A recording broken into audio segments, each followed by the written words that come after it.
Umuvugizi TV.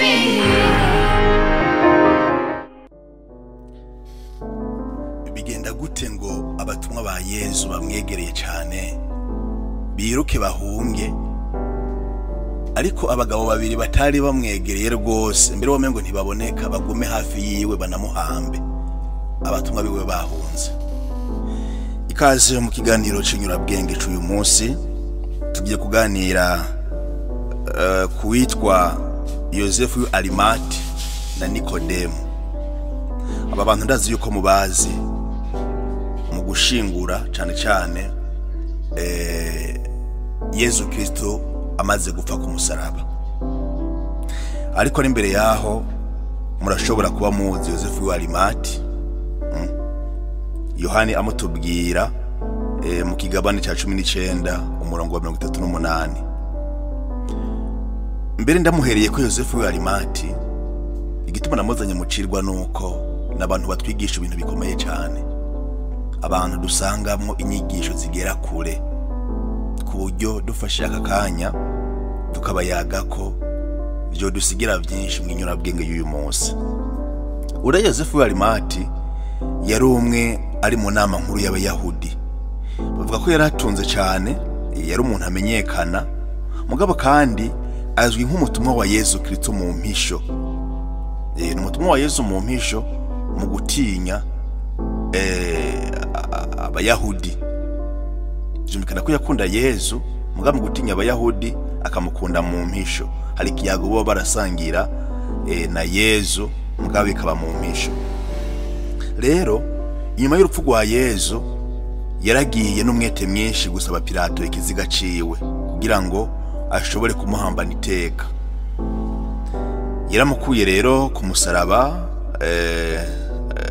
kumbure yafashijwe na Bikira Mariya n'abandi bakenyezi, bamushira mu ruhafu rushasha bari bimvye mu kibuye. Arabitubwira Matayo mu kigabane ca 27 kuva ku murongo wa 57 kugera ku 60. Muri make twogumya ibyo uwo muntango kuri Nikodemu nako kuri Yosefu Arimati. Witwa Nikodemu nawe yari umwe mu bagize nawe nyine inama nkuru y'Abayahudi mu by'idini, yari umufarizayo kandi. Uwo nawe turamuzi muri Bibiliya, baramutubwira cyane cyane muri Yohani kigabane ca 3 umurongo wa 1 kugera ku 21 aza kwa Yesu mwijoro. Ni mbere yuko novuga atangura ubutumwa bwiwe yaragomba gutahura rwose ibijanye n'inyigisho za Yesu. Kumburi yaramaze kumwumva akumva ko ari umuntu adasanzwe. Uyu nawe nyine rero mwishingurwa rya Yesu yaragaragaye azanye ibiro 30 bya mira na aloe kugira ngo ashobore guhambana iteka nk'umwami nyene Yesu. Urumva ko yari kumwe na Yosefu Arimati. Aba rero baratwigisha ibintu bikomeye. Mugabo none umuntu ashobora kwibaza, hoba hariho imigenderanire yari ihari y'aba bantu babiri ikomeye cyane na Yesu? Nivyo hari byo batubwira bimwe mu nkuru nziza kityo namaze kubabwira. Nikodemu bavuga ko yarahuye na Yesu hakiri kare, amajambo yiwe aramushika ku nyota, igihe yamubwira cyane cyane yuko adashobora kubona ubwami bw'ijuru adasubiye kuvuka. Mbere bikamutangaza ingene yosubira mu nda kwa nyina, ariko akamubwira ati umuntu adasubiye kuvuka mu mazi no muri mutima mwiranda ntazoshobora kubona ijuru.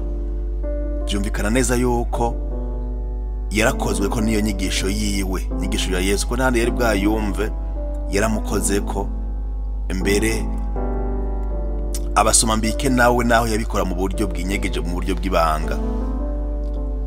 Ni Nikodemu. Yosefu Arimati tuzi bike kujanye n'imigenderanire yiwe na Yesu imbere yuko apfa. Mugabo batubwira yuko bamwita umutumwa wa Yesu mu mpisho.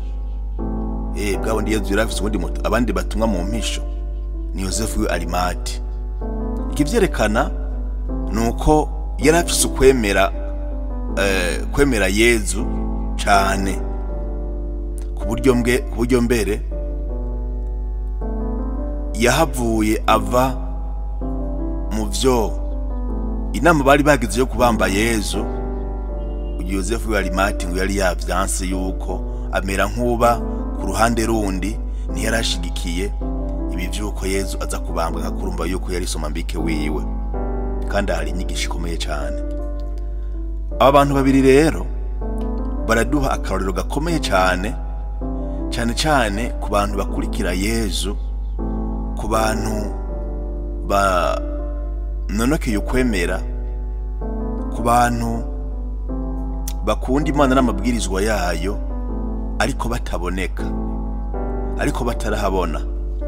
Mbere rimwe na rimwe bagaha icubahiro Yezu, rimwe na rimwe ahubwo kenshi bagaha icubahiro Yezu gusumba nuko abatumwa biwe abamwama hafi bamuha icubahiro. Kandi iyi nyigisho irakomeye cyane.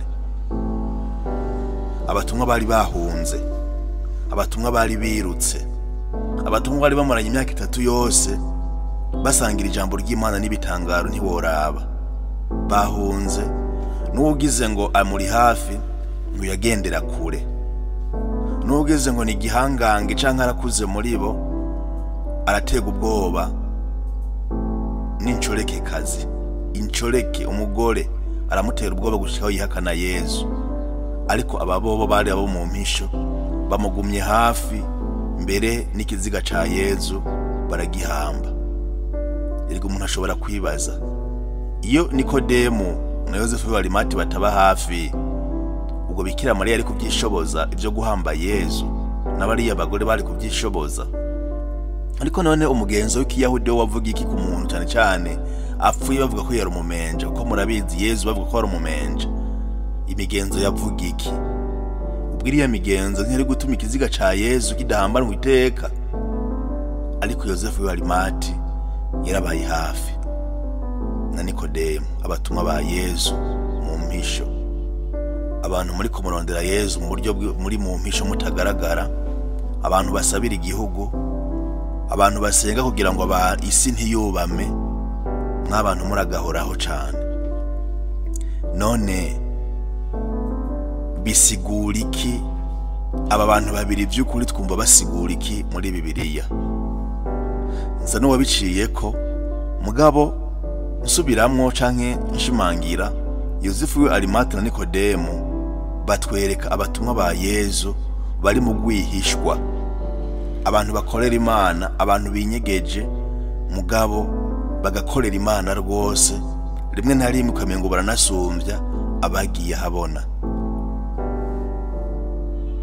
Babaye nk'abatumwa bari mu gwihishwa mugabo kwisaha y'umwijima, kwisaha igoye cyane, basizemo ingufu nyinshi.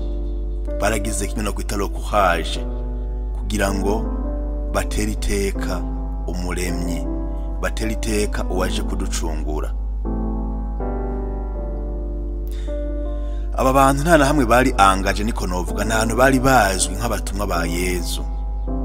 Mugabo umutima wabo wagumukorana n'uwa Yezu mu mpisho. Ni inyigisho ikomeye cyane. Ariko kandi aba bantu babiri baratwigisha ko burya ubutungane nta na hamwe butari. Mu nama nkuru y'Abayahudi, kumbure abagombye kwica Yezu mbere bakanabishikako, abamufatiye ingingo mbi ntibari bose. Hariho abandi bagomba yuko uyo mukiza atobambwa. Nubwo Bibiliya itoba ibavuga, turabona yuko aba babiri baza nk'abatumurikira canke nk'abatubwira by'ukuri yuko imisi yose mu bantu, mu mugwi w'abantu ntibamari babi bose. Hama hariho abantu barondera ineza, ineza. Hama hariho abantu bakurikiza ubutungane. Twirinde rero gufatira abantu bose mu kivunga kubera umugwi barimwo, kubera ivyo bakora, akazi kabo, kubera yuko ikigwi cabo cama kivugwa nabi harimwo abeza, kandi abo beza baragahoraho. Nikodemo yari yaje kuraba Yesu mw'ijoro. Yaje kuraba Yesu mw'ijoro ntihabona. Mugabo natinye uyu munsi kuza habona mu muco wa Yesu Kristo. Mbere iri joro we abona yuko ari ry'umugisha, ari ry'urukiza, kubera yuko arasubiye guhura mu bihe bikomeye cyane n'umukunzi wiwe Yesu Kristo. Aha tuhakura inyigisho ikomeye cyane nayo bijanye n'ukwemera. Ukwemera kumaze gukura, ukwemera kumaze gukura gushikaho uwo wahora uraba mw'ijoro uyu munsi umuraba ku murango, uyu munsi umuraba habona, mbere ntutinye n'amaso y'abantu.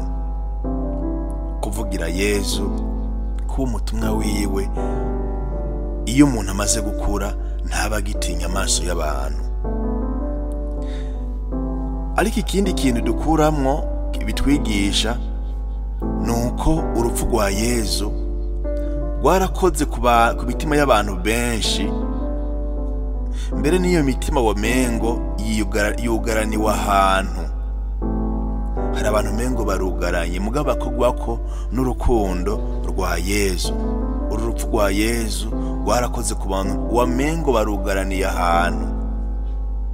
Ico bakoze naco cyo kuzana ibimoga neza kugira ngo bahambane iteka umubiri wa Yesu, kwari kwerekana yuko uyo muntu uwo ahejeje kwicwa, uyabambwe agapfa ku musaraba, atari umuntu asanzwe, ariko amenyekana nk'umwami n'umwigisha adasanzwe.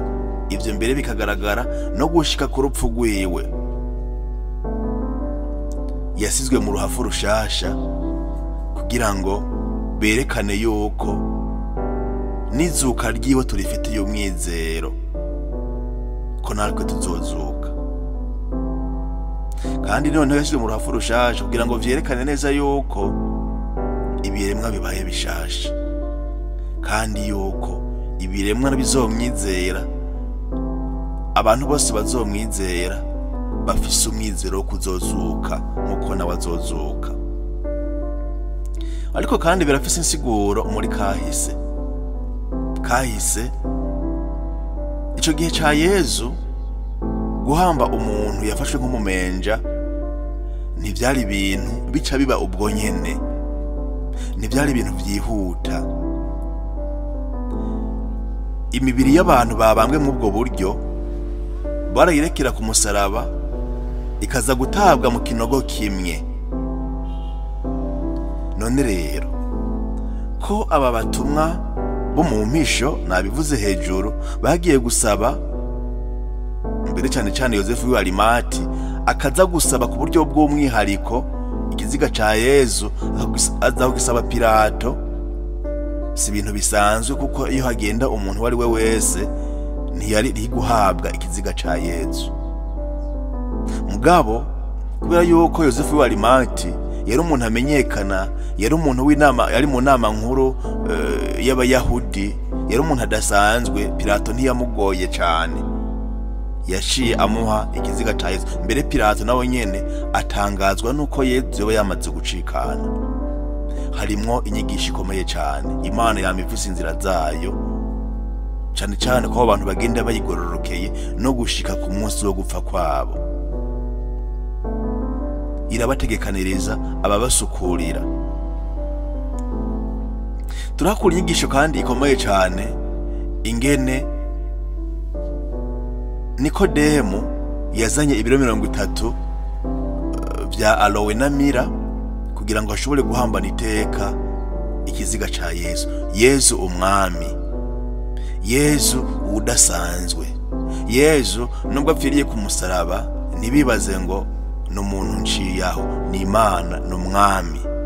Ikivyerekanye rero ni ingene aba bantu badasanzwe bahevye ibi biro 30 vya aloe na mira bakaza guhamba umwana w'Imana. Mu majambo make rero aba bantu babiri barashobora kutwereka ibintu bikomeye cyane mu bitangaro bya Yezu, mu nyigisho ziwe, gushika no ku rupfu rwiwe, bakatubera mbere ivyabona.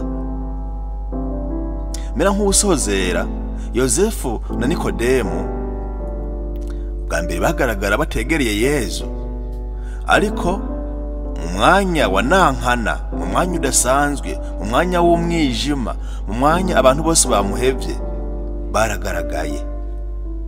Twavyumvise hejuru, bisigura yuko ukwemera kwabo kwari kwinyegeje mu gutinya abantu, ariko aho nyene muri nankana hageze ntibatinye abantu, bagumanye rokuhaje kugira ngo umwana w'Imana agumane iteka n'inyuma y'urupfu rwiwe. Baraheva barategura neza imva yiwe, barayitegura neza. Mbere no mu kuzuka, nubwo Bibiliya bavuga abantu bazoba bari hafi, birumvikana rwose. Aba rero ni ivyabona by'umuco mu mwijima. Aba rero ni ivyabona by'umuco mu mwijima. Hari ikintu wabugumije? Mbega wewe nubwo utagaragara harya imbere imisi yose, imbere y'abantu kenshi, harakabanga mufitaniye na Yesu. Hari novuga urukundo, impuhwe ufitiye Yesu no gusumba barya twama tubona imbere, canke basizwe, canke abo bantu bafitanye imigenderanire igaragara. Wewe hari ico Yesu mufana by'ukuri mu mutima wawe.